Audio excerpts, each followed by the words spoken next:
নির্বাচনের আগে জেলার মানুষের কাছে দেওয়া প্রতিশ্রুতি বাস্তবায়নের লক্ষ্যে এবার বরিষ্ঠ নাগরিকদের নিয়ে এক গুরুত্বপূর্ণ সভার আয়োজন করলেন ১২১ নং হাইলাকান্দি বিধানসভা কেন্দ্রের বিধায়ক ড মিলন দাস।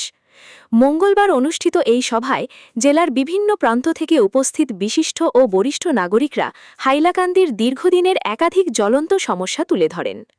আলোচনায় উঠে আসে স্বাস্থ্য পরিষেবা, বেকারত্ব ও শিল্পহীনতা, শিক্ষার উন্নয়ন, বিশুদ্ধ পানীয় জলের সংকট, রাস্তাঘাটে ময়লা আবর্জনার স্তূপ, ফুটপাত দখলমুক্তকরণ, রাস্তায় পুকুরসম গর্ত, অল্প বৃষ্টিতেই কৃত্রিম বন্যা ও জল নিকাশি সমস্যা, কেন্দ্রীয় বিদ্যালয় স্থাপন, মেডিকেল কলেজ হাসপাতাল প্রতিষ্ঠা, হাইলাকান্দিতে বিশ্ববিদ্যালয় স্থাপন, শহরের বিভিন্ন এলাকায় নেশাজাতীয় দ্রব্যের বিস্তার সহ নানা গুরুত্বপূর্ণ জনসমস্যা জোরালোভাবে উত্থাপিত হয়।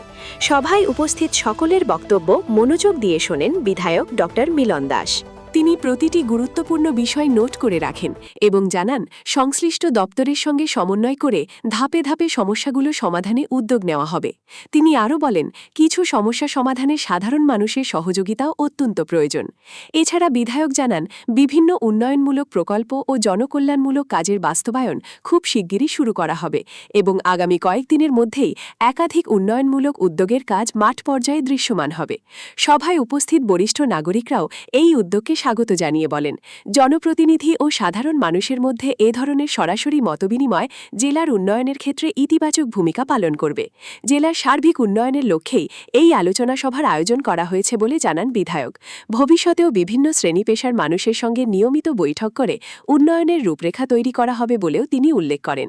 হাইলাকান্দি থেকে সৌরজিৎ ধরের প্রতিবেদন, ঈশান বাংলা নিউজ, শিলচর। নির্বাচনের পূর্বেই আমার এরকম প্ল্যানিং ছিল যে নাগরিকদের সমস্যা শোনার জন্য নাগরিক সভা করা, এবং এটা ডেফিনেট ইন্টারভিউলে এই নাগরিক সভাটা যাতে হয়, এটা আমার চেষ্টা ছিল।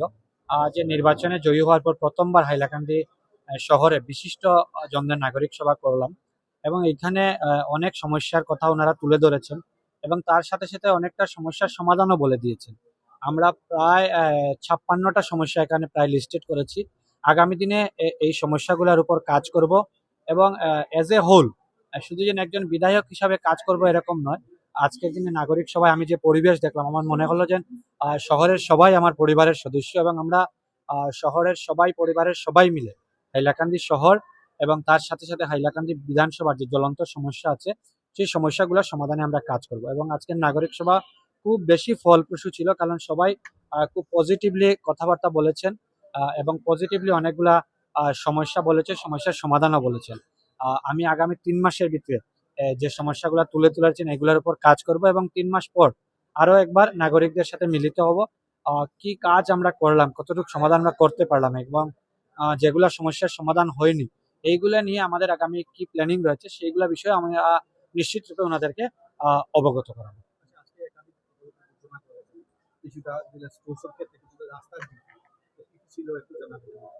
স্পোর্টসের ক্ষেত্রে আপনারা জানেন ডিএসএ তে ইমিডিয়েট আমাদের টেন্ডার হবে ডিএসএ এর উন্নতি প্রকল্পের জন্য আমাদের। তারপর ডিএসএ এর মাধ্যমে আমাদের এখানে ইন্টিগ্রেটেড ইনডোর হবে।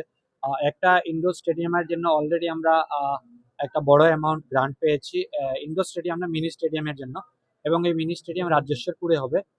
এবং এই স্টেডিয়ামে আধুনিক রানিং ট্র্যাক থাকবে, সুইমিং পুল থাকবে, এই ব্যবস্থা আমরা করছি। তার সাথে সাথে আরো একটা মিনি স্টেডিয়াম পাইপলাইনে রয়েছে, আমরা মণিপুর অঞ্চলে বানাবো একটা মিনি স্টেডিয়াম, সেটাও একটা আধুনিক ইয়েতে যাতে বানাতে পারি আমরা সেই চেষ্টা চলছে। মেডিকেল কলেজ আপনারা জানেন এইবার প্রস্তাব গ্রহণ করা হয়েছে বাজেটে, তার জমি নির্ধারণের কাজ আমরা আগামী দিনে করব এবং সেই বিষয়ে আমরা সক্রিয় থাকব। হাইলাকান্দি হাসপাতালের অনেক সমস্যার কথা এখানে বলা হয়েছে।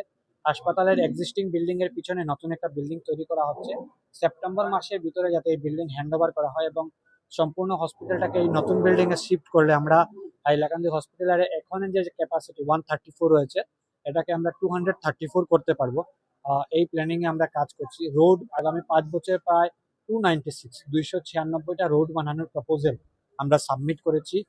তার মধ্যে 230টা নতুন রাস্তা এবং বাকিগুলা রিপেয়ারিং এবং কিছু রাস্তার দৈর্ঘ্য বাড়ানোর যোজনা রয়েছে।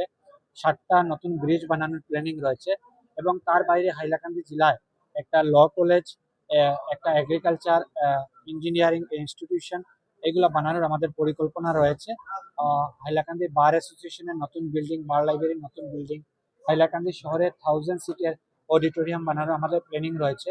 তো এই সবগুলা প্ল্যানিং আমরা আগামী 5 বছরে পরিকল্পনায় নিয়েছি। আপনাদের সবার সহযোগিতা আমরা এগুলা কাজ করব। আজকে নাগরিকদেরকে এই বিষয়ে আমি সম্বোধন করেছি এবং ওনাদেরও সহযোগিতা প্রার্থনা করেছি।